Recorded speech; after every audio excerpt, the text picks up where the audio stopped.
There is something special about New Mexico, don't you think? Something that draws us here to work or retire, something that keeps us here in spite of low pay and low school funding and too many guns around. Something about the blue sky, perhaps, or the mild weather, or the beauty of the mountains and the peacefulness of desert vistas. Maybe it's the imperfect but workable interaction of three very different cultures here, or the exciting atmosphere for the arts. There's something else that's special about this state, a culture that we UUs can really appreciate. Religion is taken seriously here on the one hand, and diverse religions live here together in relative peace. That could be a definition of Unitarian Universalism. We take religion seriously here, and we feel enriched by all the differences amongst us. Not all of our values are reflected very well in our culture, so it's nice to notice this one and its resonance in our state and our history. No one faith dominates this culture. Although the Catholic Church is prominent, it's a Catholic Church which has several internal variations of its own to deal with, and therefore does not cast a monolithic shadow. Not only are there the usual varieties of Protestants here, but the isolation and beauty and relative inexpensive cost of land has brought a rainbow of centers of world religions to our state, requiring New Mexicans to learn tolerance and an appreciation of diversity earlier than was necessary in the rest of the nation. The transplanted artists and others have brought with them or developed a variety of what might loosely be termed New Age religions, many of which make Unitarian Universalists seem staid, solid, and respectable by comparison. I have found the interplay of religious insights within an atmosphere of appreciative tolerance to be one of the most delightful things about living in New Mexico. So how did New Mexico avoid the twin perils of religious intolerance and religious indifference? My reading suggests that it did so because it had a strong religious thread throughout its history, but it was a religious thread that it was in most respects the polar opposite of the religious thread of the rest of the nation. That dual reality has meant that the New Mexico religious thread has had a more open and modest quality to it than, say, the thread that runs through the Bible Belt, where that strong religious thread could assume itself to be the whole cloth. Our nation as a whole has a sort of broad religious history. This is as much myth as it is reality, and it has a mistakingly broad sweep, forgetting its pockets of Amish and atheists, its local revivals, and its favorite sons.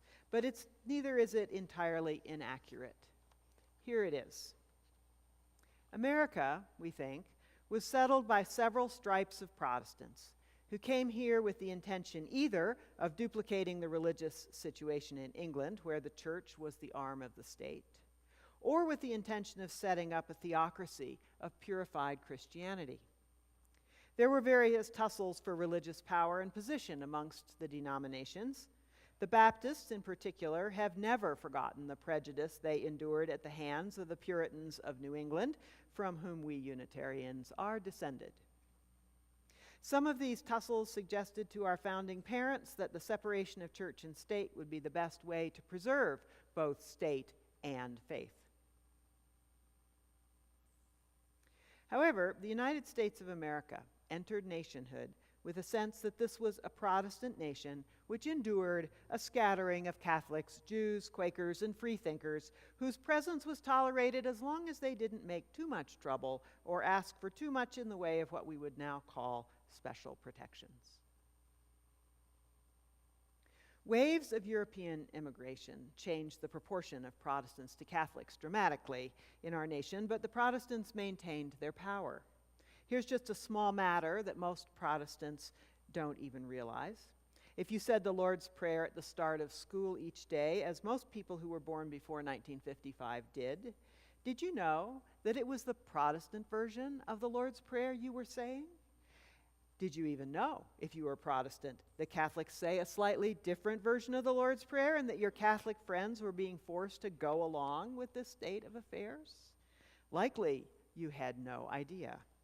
That was Protestant privilege. The continent was settled and wars shook the nation, but little changed in the religious power dynamics of the nation until growing secularization, the insights and techniques of the civil rights movement, and our latest immigration wave forced the nation at large to reluctantly admit that our situation was not that of a Protestant nation with a scattering of Catholics, freethinkers, and Jews. It wasn't even that of a Christian nation with a scattering of others. Actually, it was a truly religiously pluralistic nation in which Protestants will soon not be the majority. This is a relatively new insight and very painful for some. Well, that's a pretty broad brush over 400 years, but there you are. If you take that basic structure of religious power and history for granted, it's downright confusing to live in New Mexico because it's all been different here, a polar opposite, really, from the very beginning. New Mexico, as you surely know, was inhabited by several groups of Native Americans when the Spaniards arrived 450 years ago. Unlike Protestant European settlers to the East Coast, the Catholic Spaniards already had significant experience with Native Americans, and they had a well-developed strategy which allowed some religious accommodation. Furthermore, Western natives did not suffer as catastrophically from European diseases as Eastern natives had, and therefore retained significant strength to deal with the Spaniards. Spaniard and native had to deal with one another from the beginning and come to some accommodation about the land they would share. This is not to say that all was fair and good, far be it from that, but the situation and relative power was never as drastic as it was on the East Coast. Oñate's instructions from the Spanish government included Christianizing the Native Americans, always ordering everything for the glory of God and the increase of the Catholic faith. The Catholics had already discovered that in dealing with other people's gods and holy places, accommodation works better than force. So the Catholicism of New Mexico Native Americans has a combination of Native and European elements. There are many Native Americans who, with the blessing of their church, also practice their native faiths and rituals. This has not sat well with every Catholic priest over the ages, to be sure. As late as the 1960s, the priest assigned to our neighbor, Isleta Pueblo, prohibited all Native elements of worship in the Catholic Church there. No accommodation could be reached between the Catholic hierarchy and the Pueblo leadership, so the Isletans simply closed the church. Stayed closed for 9 years, until a more accommodating archbishop came to terms with the Isletans. In spite of oddities like this, in most of the years since 1595, Native American Catholics have glorified God with a brand of Catholicism that is uniquely their own.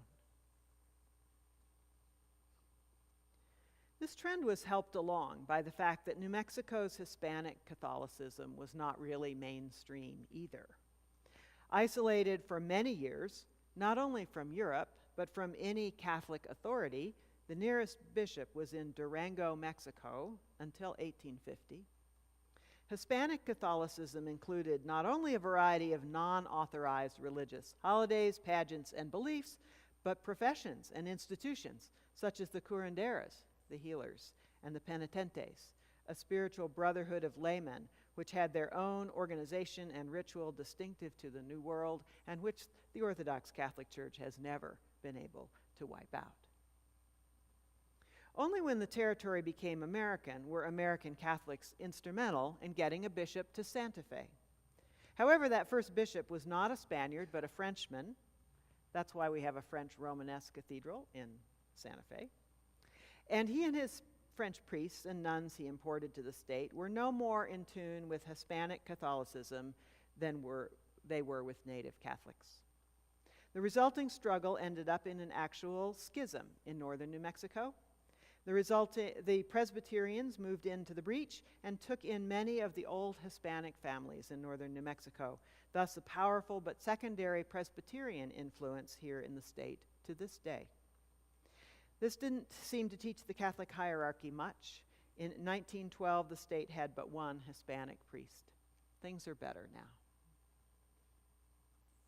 In spite of the fact that New Mexico's major faith of Catholicism was made of three strands, Native, Hispanic, and American, was of great benefit to us all in the end. The three strands had to learn to get along together, and the skills they developed were available when other faith traditions began to move into the state. In the wider U.S. a century ago, in the period from about 1890 to 1920, mainline Protestants were running the religious show in the nation. The Episcopalians, Methodists, Presbyterians, and in New England, the Unitarians, ran virtually the whole society.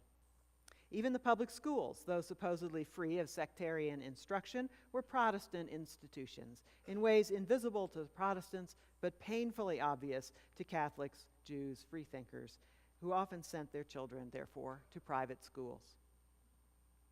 Almost everywhere, the discrimination faced by immigrants in those days was of a religious nature, and Catholic newcomers were viewed with disdain and their faith with a suspicion that faith in the Pope constituted a threat to democracy.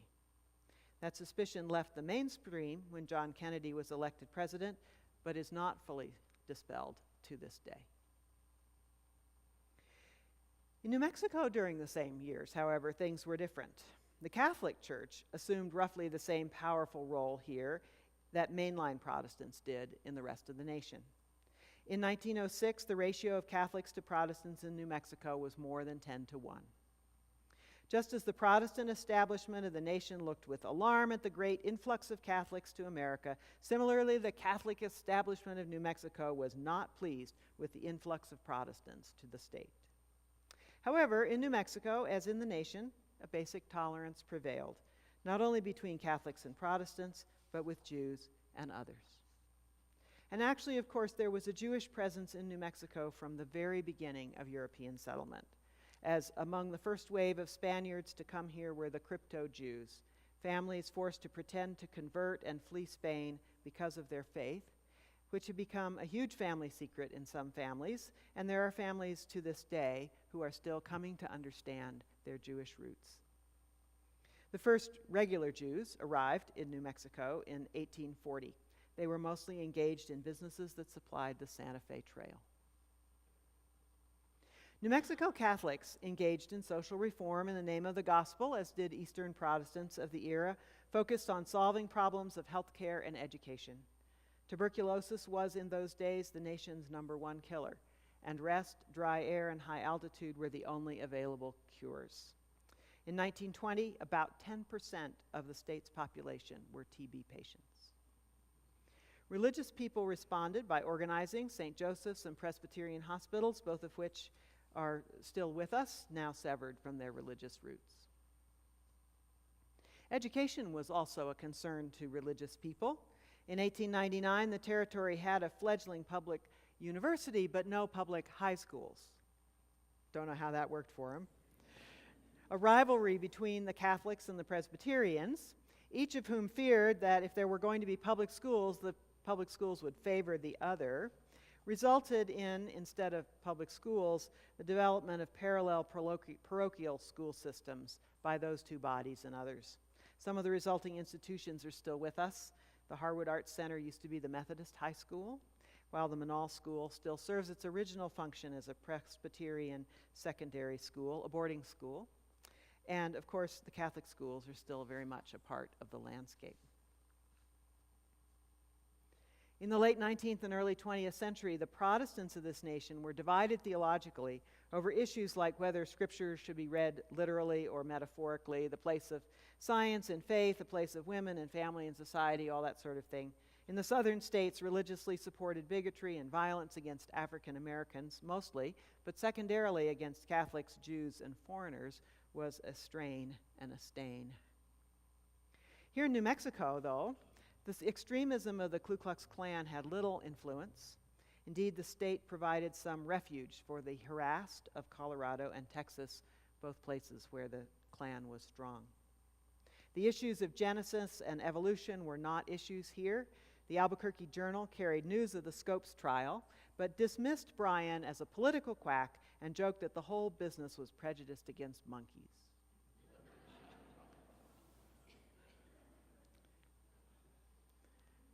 In striking contrast with the rest of the nation, the Catholics began to win the school war.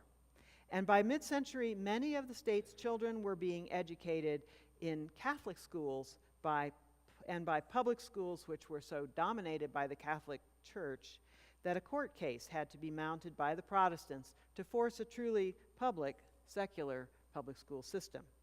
That was in the 1960s. As the nation matured, the mid-century worldview that Protestant, Catholic, and Jew could all be equally good citizens of a democratic nation prevailed. The solidarity of World War II and the horror of the Holocaust had brought a kind of peace to interfaith relationships. The National Council of Churches controlled free airtime on TV at mid-century. Anybody remember this? And forced the new out crowd, that was the fundamentalist Christians, to purchase media time, while Catholics, mainline Protestants, and Jews got it for free. The ironic result of that is that when the free airtime evaporated, the fundamentalists were poised to take over the airways, which they have done. A post-war era of building and expansion in the 1950s and 60s put many churches and synagogues, including this one, on American streets. Attend the church or synagogue of your choice was a common piece of advice, often heard in little PSAs on TV, and respectable people did just that. Here in New Mexico, though, the middle of this century saw New Mexico mainstreamed into American culture. It has not yet forgotten its mirror image roots and still thinks of itself as the state different. Its religious history of domination by a fragmented and isolated Catholic Church, which has always had power but never quite had privilege, set the stage for the state's next religious task, which was to assimilate a wave of religious people who were not so comfortably a part of the Judeo-Christian culture. That task faced New Mexico earlier than it faced other parts of the nation, and was accomplished gracefully. The beginning of the end of Judeo-Christian America was about 1960. The mainline Protestant and Anglo-Catholic churches had steadily, precipitously declined since then, rocked by an exodus of baby boomers and continued conflict about sexual and social matters like women's rights, abortion, homosexuality, and by financial and sexual impropriety in church leadership. Conservative Protestantism has grown by leaps and bounds, fragmenting Protestant power and privilege. Immigration and baby boomer fascination with exotica have brought new faiths to America, like Islam, the second largest non-Christian faith in America, and Buddhism. No longer is it socially necessary to attend the church, synagogue, or anything else of your choice to be seen as a good citizen, although I will tell you, it is good for your soul. New Mexican culture has a leg up on most of America in this regard, both because there's always been a vital Native American faith here, and because both culture and landscape made New Mexico a haven for non-Judeo, non-Christian faiths for the last 30 years. Dar al-Islam on the Chama River near Albuquerque is one of the most beautiful mosques in the nation. Interestingly, its prayer door faces north rather than to traditional east, because it's the polar route is the shortest way to Mecca from here. The Lama Foundation near Taos is an interfaith monastery best known for workshops and retreats led by American Hindu Ram Dass. There's a large Sikh settlement in Espanola and both Americanized and traditional Buddhist communities here in New Mexico. By and large, these religious communities have developed and maintained good relationships with their neighbors and have a live and let live atmosphere which has prevailed. The issues of religious freedom and tolerance have been more difficult in the case of Native American claims, because these claims so often include property, a value more sacred than the prevailing to the American system than any other. However, under the Native American Religious Freedom Act, Blue Lake was returned to Taos Pueblo, and there is at least some discussion now of the conflict between Pueblo worship and West Side development here in Albuquerque. And the rest of the nation is rapidly catching up with us in the need for a much greater diversity of religious neighbors to live together in peace. Perhaps our state can serve as a model for the whole nation, that we can exist in an appreciative tolerance without descending into religious indifference.